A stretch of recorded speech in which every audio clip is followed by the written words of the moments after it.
Hi everybody, welcome to this session today. It's called Options for International Students to Stay in the UK. It's mainly about Tier 2 and innovative visas. Thanks ever so much for joining in. That's great that so many of you have signed up and are participating. I'm going to go through a few housekeeping things and then I'll introduce our speaker and then we'll get started. So just to let you know that the session is being recorded, so we can share it with you and we can share it with a wider student audience afterwards. We're going to keep you muted during the session with the video off, so that Sam can do his talk and so on uninterrupted throughout. If you've got any technical issues, please use chat. My colleague Chloe will monitor that and she will help you with any technical issues. Also during the session, obviously you might have questions that come up while Sam's talking. It might sort of raise particular questions for you, your circumstances or in general. Do submit them through chat as well. I'll monitor that throughout and I'll make a list of questions and we'll hold a question and answer session at the end of the workshop. Please, if you could make your questions more general. If you have got very specific questions to your own circumstances, we'd prefer to follow those up through email afterwards. I mean, do put them through chat, but we'll probably cover those through email rather than through this general webinar.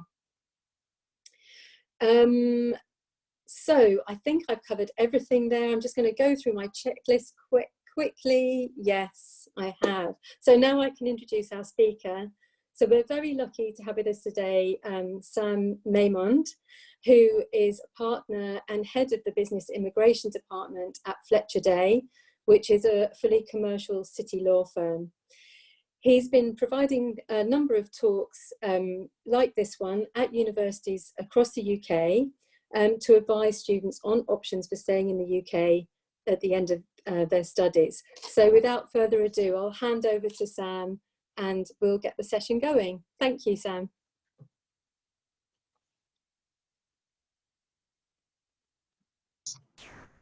Hello, everybody. Thank you very much for that introduction, Karen. And I hope you can all hear me fine. I'm delighted to be in front of you all. Obviously, when the talk was initially arranged, I was expecting to come to the University of Sussex and provide the talk in person.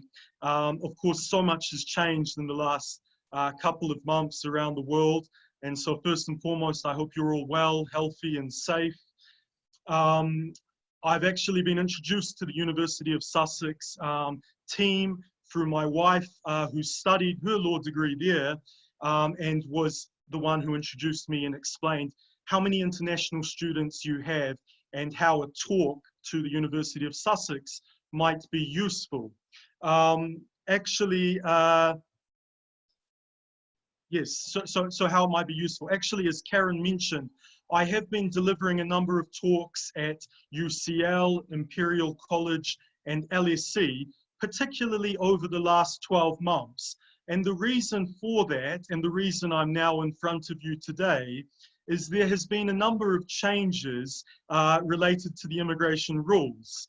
And I'm very pleased to tell you that these changes are actually positive insofar as they relate to students, international students like yourself.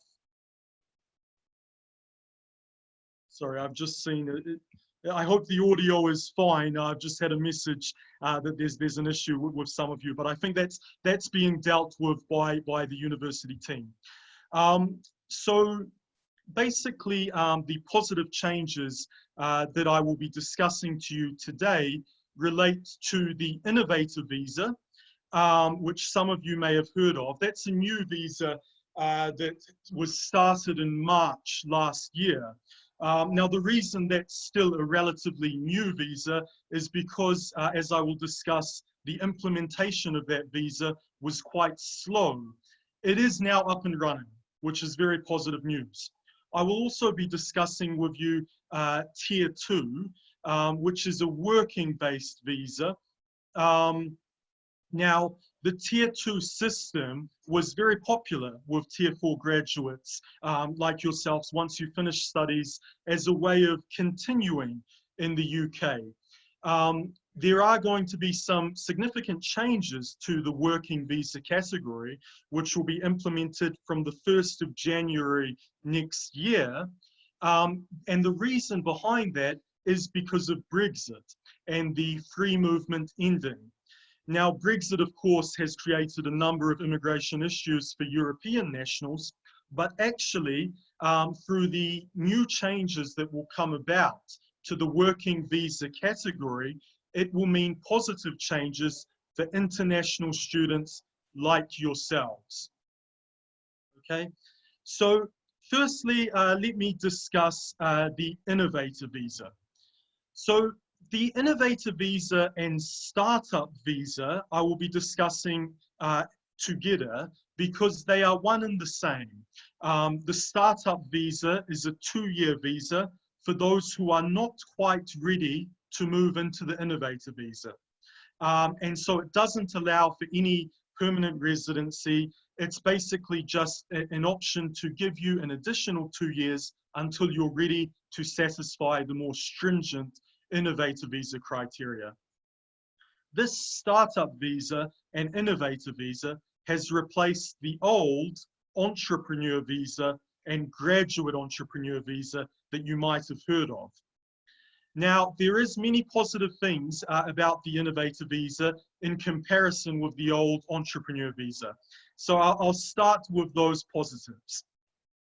The innovator visa is a visa route that will allow you to potentially qualify for permanent residence after 3 years. The entrepreneur visa would ordinarily require 5 years. The innovator visa requires a business plan, okay?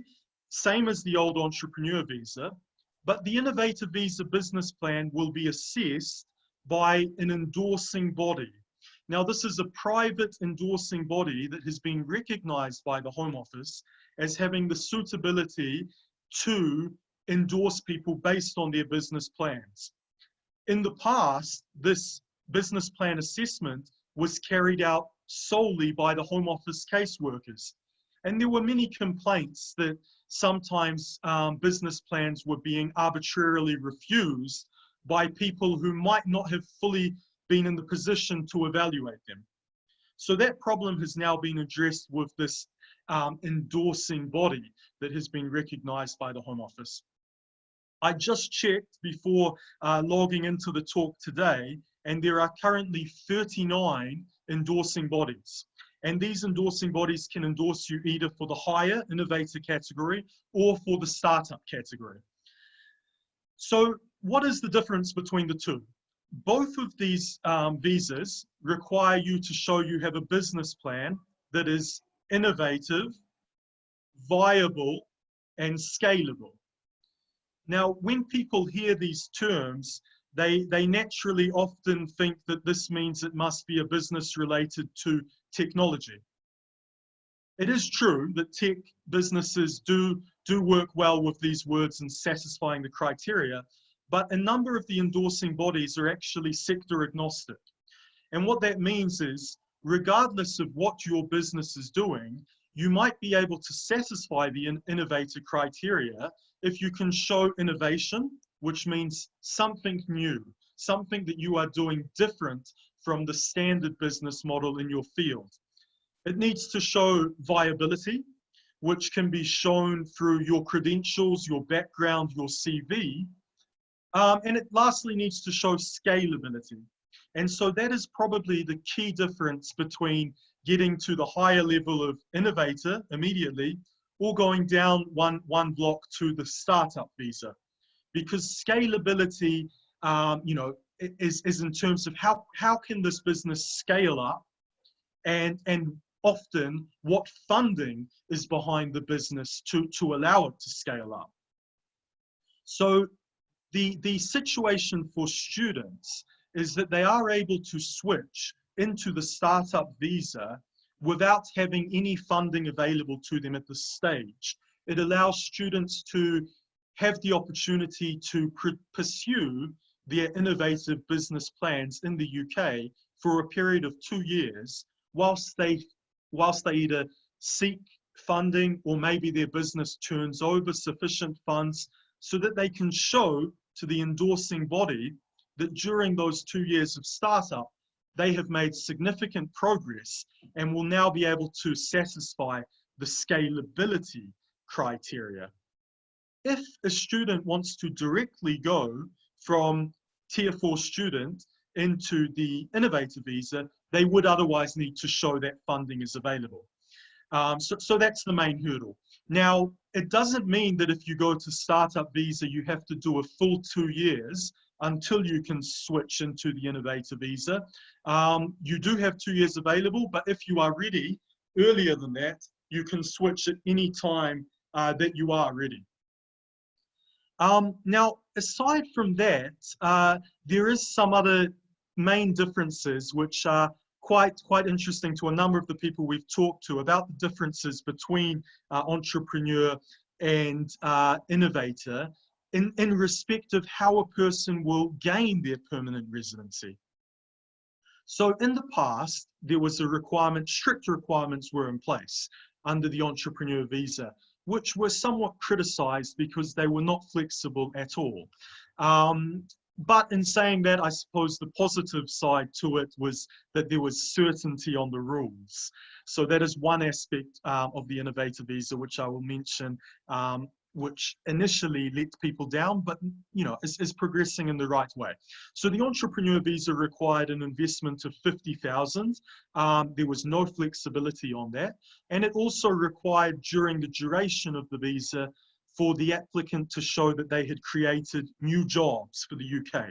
They must have created at least 2 new jobs. On the other side, the innovator visa now, it's possible to get your endorsement and it's possible to get your permanent residency without even showing any capital funding available to you, and also without creating any jobs. So the innovator visa has a flexible set of 7 different criteria to achieve permanent residency. And basically they leave it up to you and your immigration advisor to work through which criteria will suit your business model best.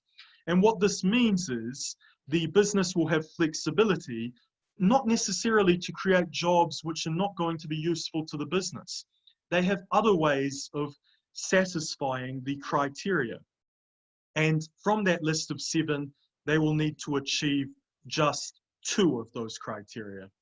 Now, the only issue that some lawyers have recognized, like myself, is that because this is a new visa, none of our clients have yet gone to the stage of permanent residency, naturally, because it takes 3 years to achieve permanent residency, and so far the visa has only been around for 1 year.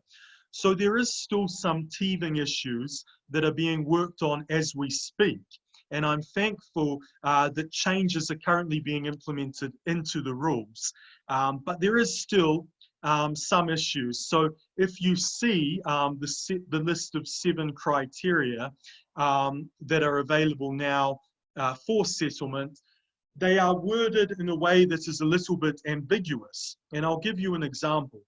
One of the criteria that should be, could be used to satisfy at the end is that the number of business customers in your business has doubled since your business was initially endorsed, and it is now above the mean number of clients in your particular business model as a whole. Now, obviously, that wording is very ambiguous and up for interpretation. And as lawyers, we usually do enjoy challenging rules and moving things to suit our clients. But at the same time, we don't like when things are so grey, in the sense that we don't know how the Home Office will compare a comparable business. Can you compare a law firm to an accountancy firm, for example, as they are both professional services firms?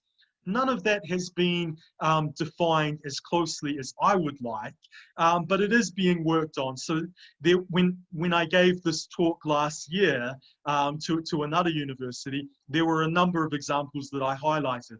I've also raised these points directly with the Home Office.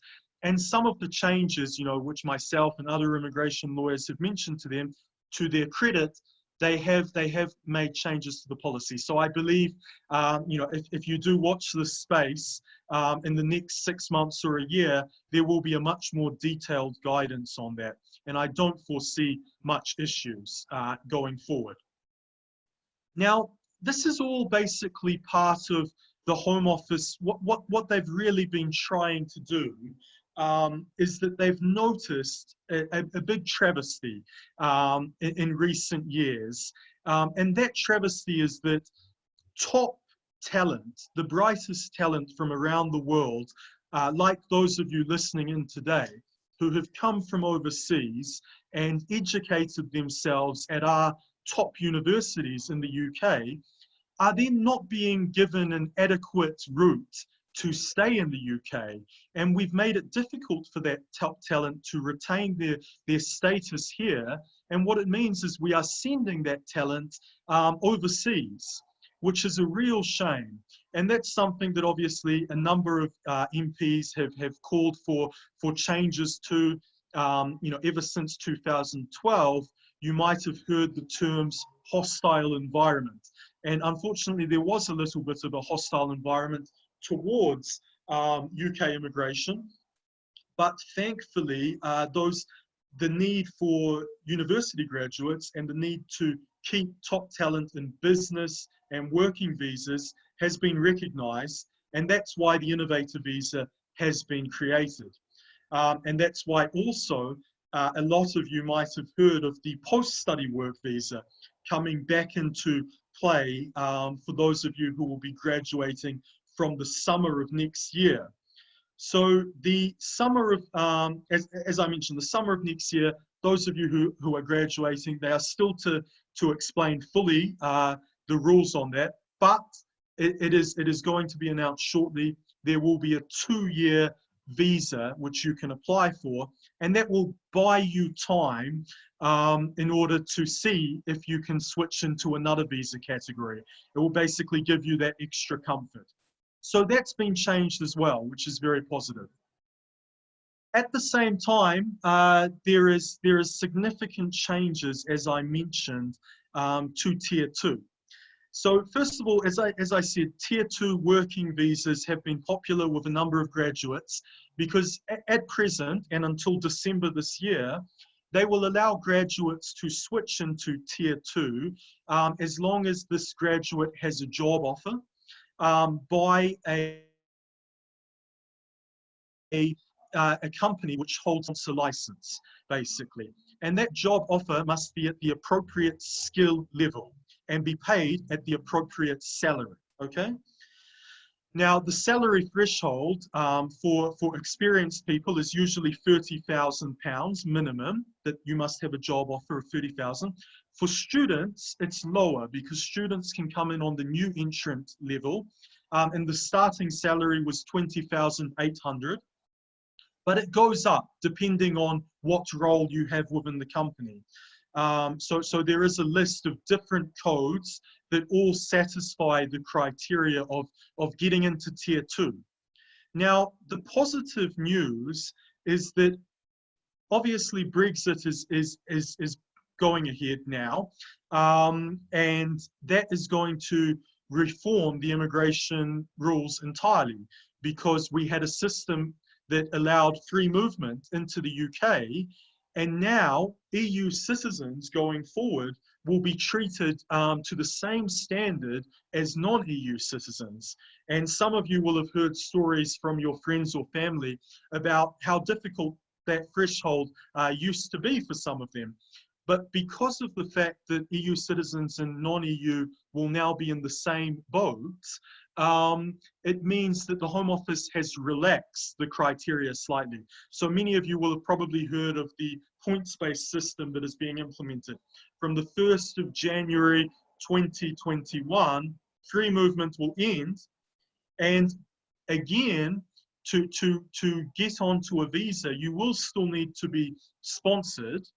But the good news for you is that there will be a number of more companies that will be obtaining sponsor licenses.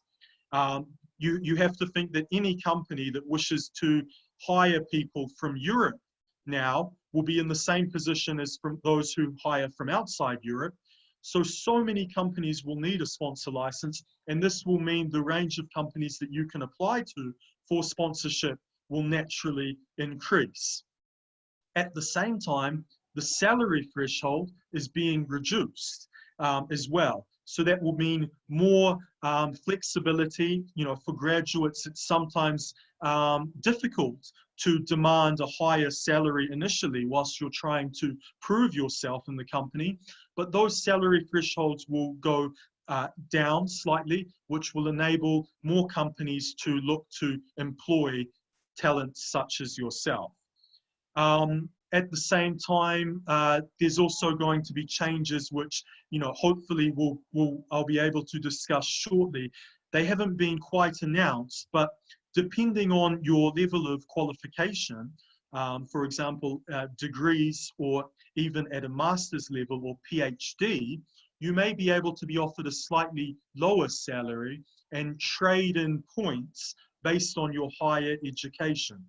The whole point being that UK wants to retain top talent, and particularly top young talent. So there is some discussion that has been in place from the MAC, the Migration Advisory Council, that we should also provide additional points for people of a certain age. There's discussion for those under 30, for example, or even under 25 to receive more points.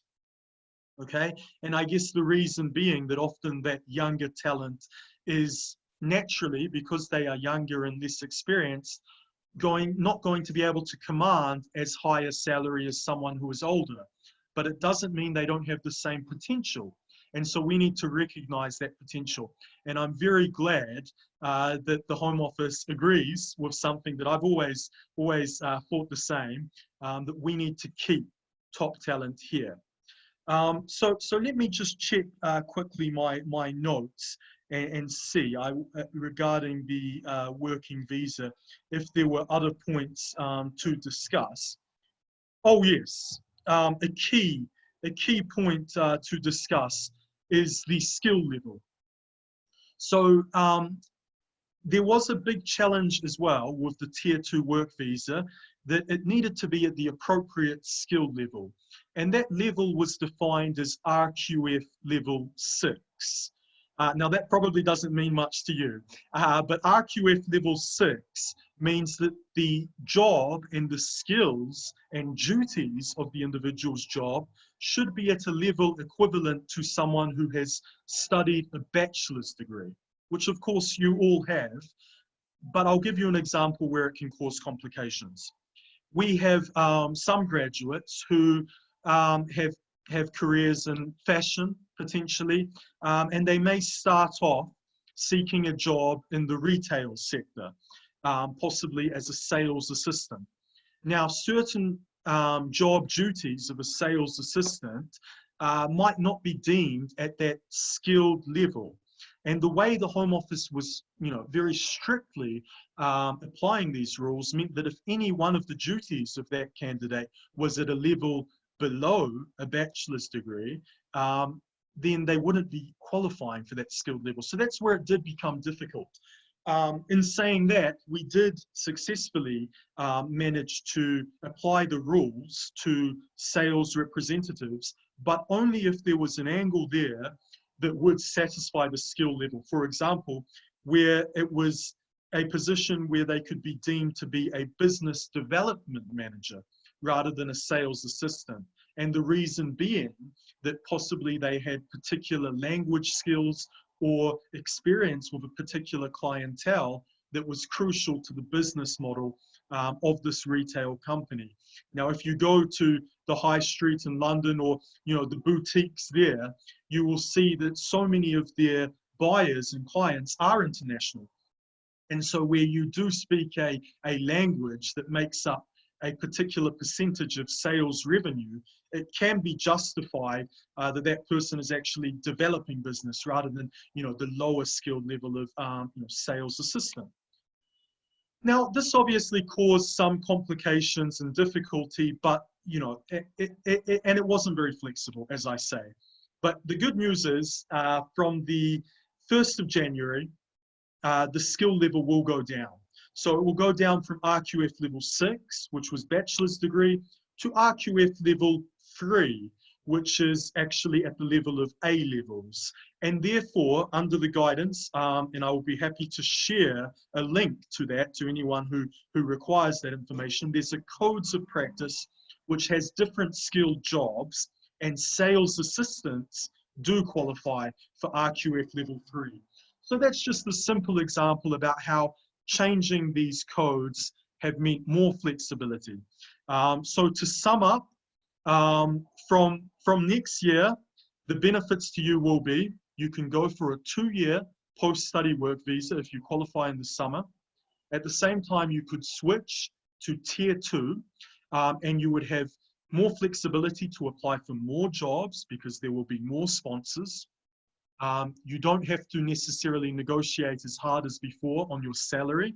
Obviously, it's great if you can achieve, the higher salary, the better. But sometimes salary was the main hurdle for foreign talent staying in the UK. And now that significant hurdle has been lowered. At the same time, the skills required have also been lowered. So basically, it creates more opportunities for you as international students to really compete with, the other graduates from the EU or from the UK who have often benefited from these more relaxed rules. And now you will be in the same category as them. At the same time, as I mentioned, there is the innovator visa. Oh, I apologize for that outside noise. Let me just close.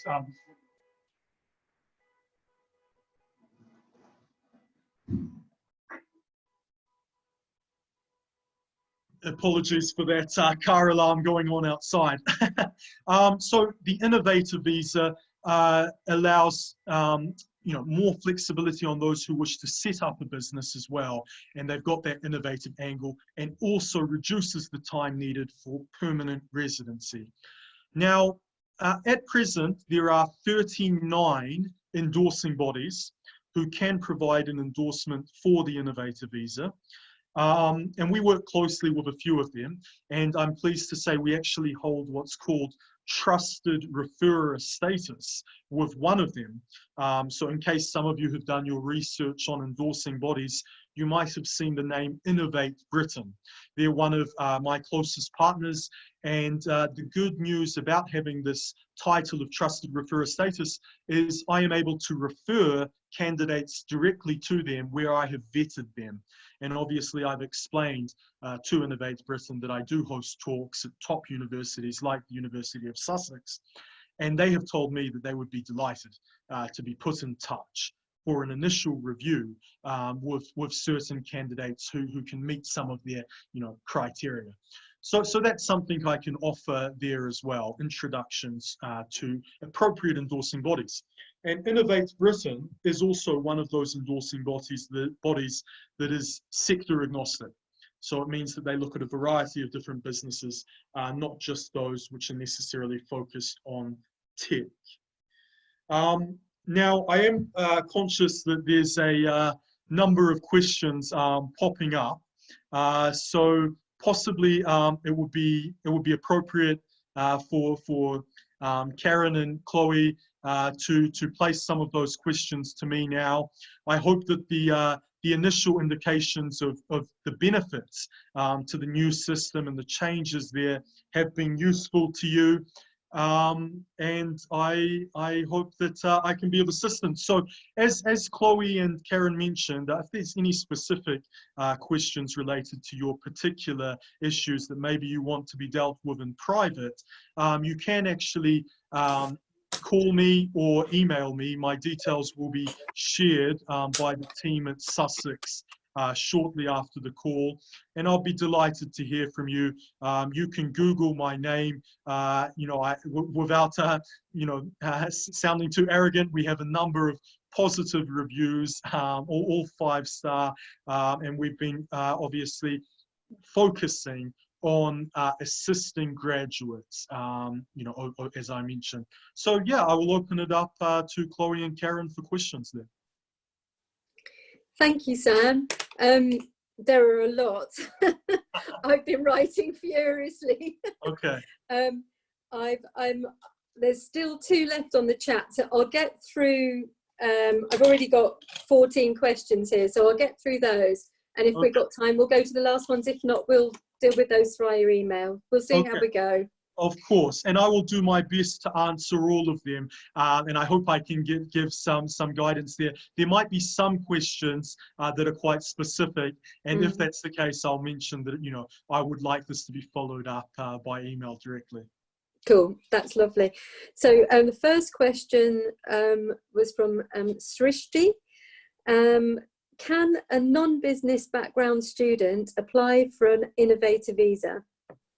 Yes, absolutely. It doesn't matter what degree you have studied, and in fact, the innovator visa doesn't even require a university education at all.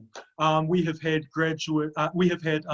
people coming out of high school at a very early age, who have been successful in getting an endorsement for the innovator. As you know, some of the most innovative companies around the world were started by very young individuals.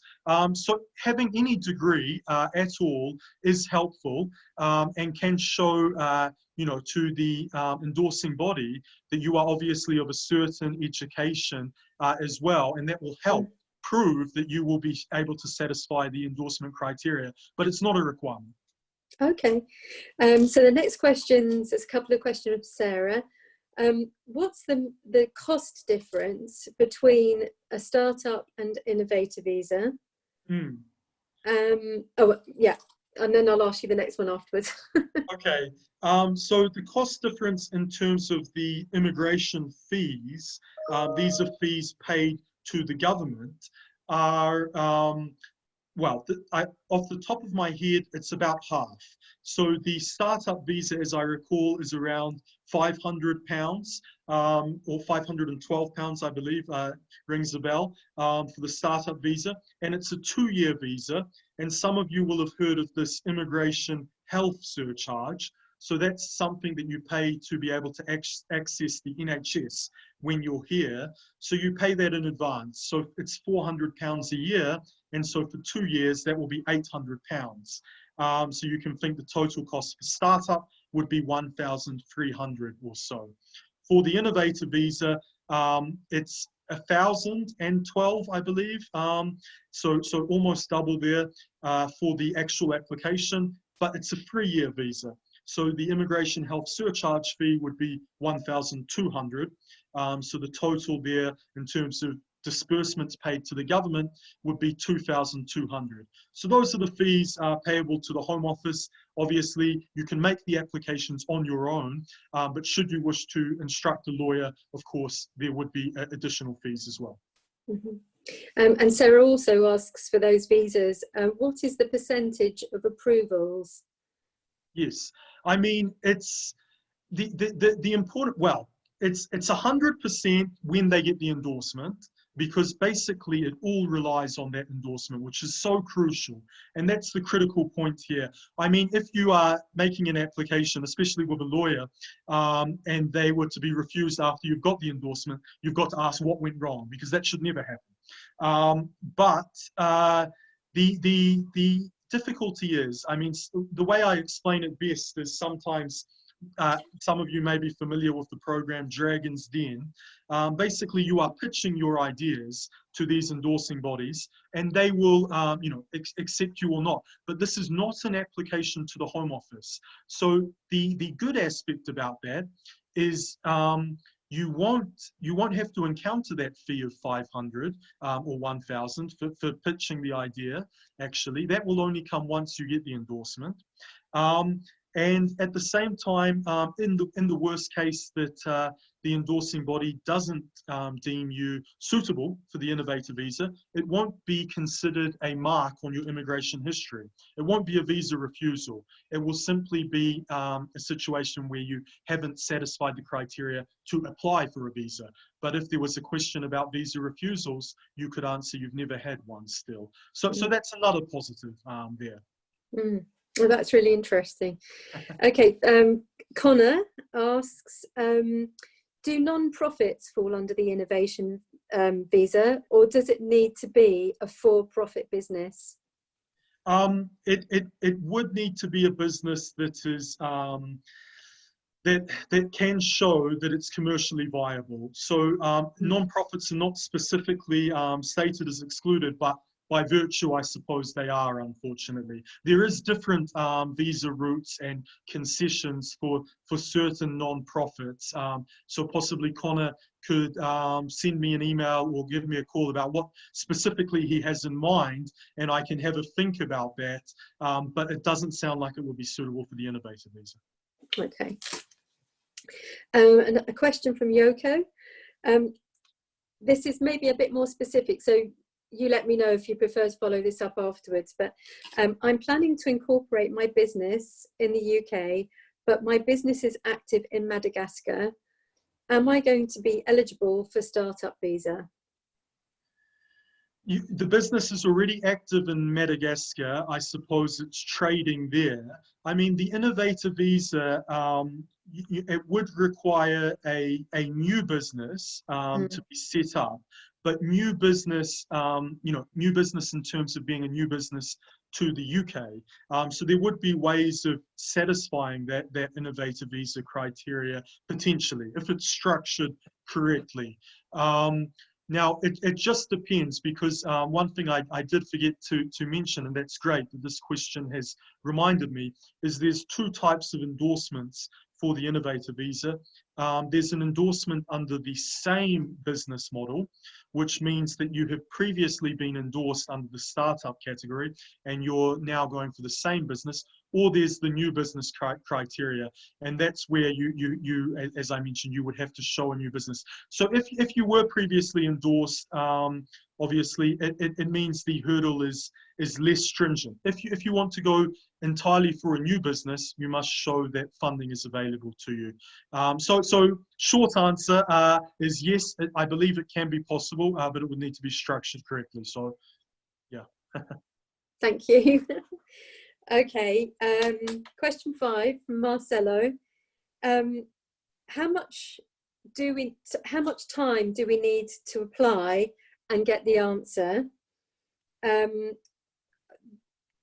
only have 4 months after they finish the studies. Yeah, that's the main question. How much time do they need to apply? Great question. And the 4-month wrapping up period, some of you, I don't know if some of you, your visas are ending now. There's a particularly challenging time with coronavirus, and they have announced a lot of concessions in place. So a number of visas actually, in case it's relevant, are being extended automatically as long as you write to the Home Office and explain. So there's something there. Now, in terms of the 4-month wrapping up, as long as you apply for your visa the day before your current visa expires, you have what's called Section 3C leave. So that's a technical term that basically means you're okay. You can stay in the country until your visa is decided. And if it's approved, it will be like you had a visa the whole time. If it was rejected, you would have then 14 days to leave the country or make a fresh application. But the important point is you don't need a visa granted before your visa expires. You only need to apply for the visa before it expires. Now, in saying that, as I mentioned, when you apply to the endorsing body, you're not actually making a visa application. So you need to get that out of the way. And the endorsing bodies are inundated, as you can imagine, with a number of applications. So we advise to apply to them sooner the better, but give at least 2 months, for them to be able to go through the process with you, and hopefully provide an endorsement in time for you to then apply for your visa, because you need that endorsement letter before you can get the visa. Once you have the endorsement, how long does it take to get an answer? Yep, so once you have the endorsement and you apply to the Home Office and you go to the visa centre, which of course during this strange period is closed now, but ordinarily it's working, you can get a decision in 3 weeks, 95% of the time. Otherwise, you could also pay for a priority service. It's an additional £500, and you can actually get the decision within 5 working days, so within 1 week. Wow, okay, thank you. Another question from Ko. Is there, I think I know the answer to this one, but we'll see if I get it right. Is there any chance, is there any chance that people graduating next January can have the post-study work visa? Okay. So people that graduate in January 2021, might they be able to get the post-study work visa? You probably do know if there's a different answer, but the indication I've been given is no. Yeah, it's been talking about summer, hasn't it? Yeah. Yeah. So yeah, summer next year. They haven't given the exact rules, but I suppose anyone after June next year should be eligible. Thank you. Halfway through, Ashna asks, when should we start applying for the post-study work visa? Is it after we graduate, or can we start the procedure before we graduate? It would be after you graduate. So you've got to have that degree completed in the UK as part of the requirements, and then you would go on to the post-study work. Cool, thank you. I don't know if you can hear me fine. I think my visual has paused there, but you can hear me okay. Yes, can hear you, yeah. Okay, next question. Durgesh asks, are having a job offer and having sponsorship different? Yes.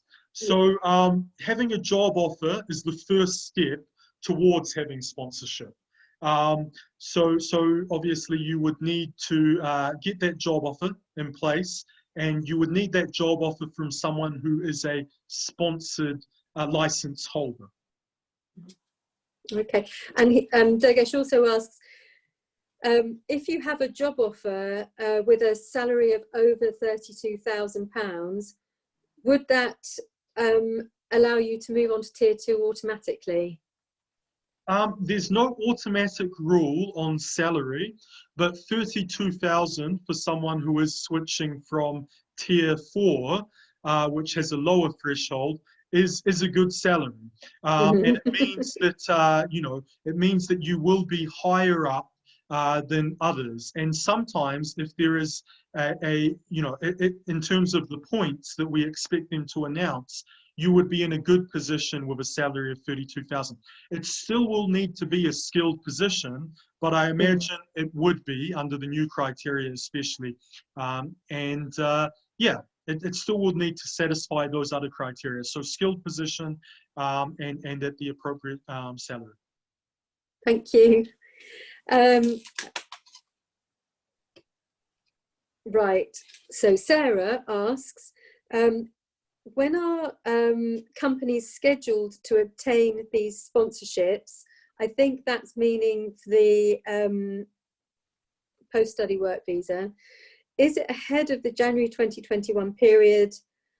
And will those companies be published in the online sponsor list?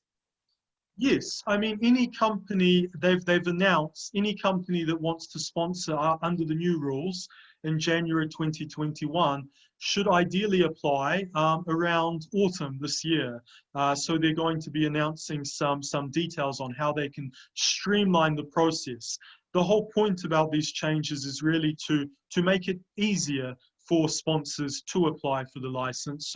So we expect the current rules, more stringent rules, to be relaxed slightly. And hopefully, if there's any questions on that, I can update you shortly before the autumn when that announcement is made. Cool. Okay, another question from Connor. Bear with me on this one, it's a bit of a longer one. So if someone did receive a job offer prior to submitting their dissertation this summer, can they change to a Tier 2 visa to begin working whilst finishing their degree? Or does the degree have to be finished under a Tier 4 visa before they can move on to the Tier 2? I think I got the question. I think I missed the first part. So it's a question of whether you have to have completed the studies to switch into Tier 2. Okay, yeah. Understood. So you need to be on your way to completing, yes. If you want to switch from within the UK, under the current rules, you could always leave if you no longer want to finish your degree.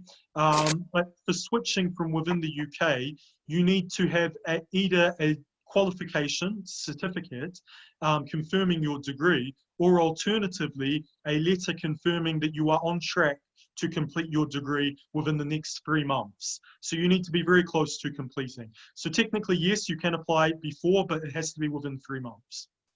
Okay, thank you. Another question from Hiromi. How long does it take to be approved by endorsing bodies? So I think this is referring to tier 2. Sure. And then there's another a question. If my business plan is getting funding from investors, can it be said that it's more likely to qualify to be endorsed by an endorsing body? Maybe that's actually that's about innovator, I think. It is, you're right. So it's about the innovator, and each endorsing body has their own criteria. These are private companies, so it's not something they're going to be publicly announcing. I do know what some of the partners that we work with, they do look for, and naturally, if you already have investment in place, it is showing some credibility to your business plans, because it shows that a third party is willing to put risk into your business. And that, of course, does help, but it's not required. I mean, if you can show in other ways why you satisfy the criteria, it's also possible to go in with zero funding, as I mentioned, but with a plan of how you might secure funding. And in terms of the endorsement, as I say, every company is different. I would recommend allowing a few months, two months as a minimum, to get in touch with endorsing bodies, because some of them do receive a high volume of applications. And the sooner you get in, the more likely you are to be interviewed or looked at. Now, going back to the question about whether you need to graduate first, obviously that was for Tier 2, but for those of you considering an innovator visa and still in the middle of your studies, you might want to reach out to these endorsing bodies now or relatively soon before you complete your studies. There's no harm in that. And that will obviously allow you to build a rapport with the endorsing body, and you might build a plan where you can seek to gain an endorsement in the future. Okay, cool. That's great. Sorry, I have a few more questions, and I also have my cat who's just meowing at me, so I apologise for everybody for that noise. He's very excited by the changes, I think. Oh, yeah. Okay. Ollie asks, what about restrictions on academic progression? For example, if I want to do a second master's, so this is somebody, I think they mentioned about studying an online master's and then wanting to actually be in the UK studying a master's here. Are the restrictions on that changing at all? There is the current restrictions, which I'm sure Ollie is aware of. On the top of my head, I haven't noticed any new changes being announced on that. And as I mentioned, the whole rules seem to be going in a more favorable direction. So I don't imagine there would be, but possibly if Ollie could send me an email, because it does actually depend under the current rules as well on exactly what courses he was studying, to see whether that progression is satisfied, as well as his overall history in the UK and how many years he's been on a Tier 4 visa. But I'll be happy to look at that. Thank you, thank you. Question from Phoenix. If the Tier 4 visa ends in January 2021, but the degree ended in September 2020, can we say, in inverted commas, applicant has the right to work when applying for jobs, even though they will obviously need to switch to a Tier 2 visa by January 2021? Does that make sense? Yes, it does make sense. Yeah. It makes sense to me. So during that wrapping up period, you can take on employment, obviously, but you can't. Your employer would need to know that your visa is expiring, and you would need to agree with them what happens after that. You can take up employment along with the conditions of your Tier 4 visa, which are often restricted to 20 hours a week or 10 hours a week. So there might be restrictions like that in place. But yes, you can work. Okay, cool. Thank you. Sime asks, I will graduate in June 2021. When should I start applying? When's the earliest I can apply? Okay, so as mentioned, I mean, for sponsorship, within 3 months. So I guess from March 2021. But with the innovator visa, it's similar. You might want to apply after you've got that degree certificate, because that does add weight to your application. But as I mentioned a second ago, I would encourage you to be in touch with an endorsing body, explain that you will graduate in June and what your degree will be, and then you can work out a way that hopefully they can endorse you just after receiving your degree certificate. And for in that situation for Tier 2 visa, if they were applying for, because a lot of graduate jobs obviously go open for recruitment in the autumn term, sort of around October, November time.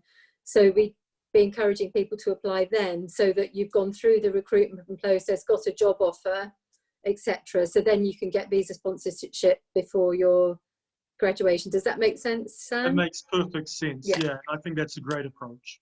Yeah. Okay, that's the end of the questions that I managed to write down, but there are some more. So I'll just, have we got time for that? Is that okay? For me, it's absolutely fine. Yeah, I do apologize about the video that's left me in this awkward visual, but yeah, I've got time for the talk to continue. I will stop your video and request you to start it again, and it might bring you back to life. Okay, let's see. Thank you.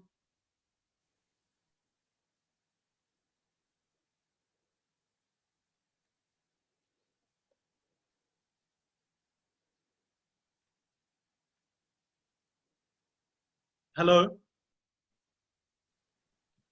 Hi, Sam. Okay. Yeah, I'm just trying to get back in, but in the meantime, maybe you can answer the questions. Yeah, I'll ask some more questions if that's all right. Yeah, absolutely.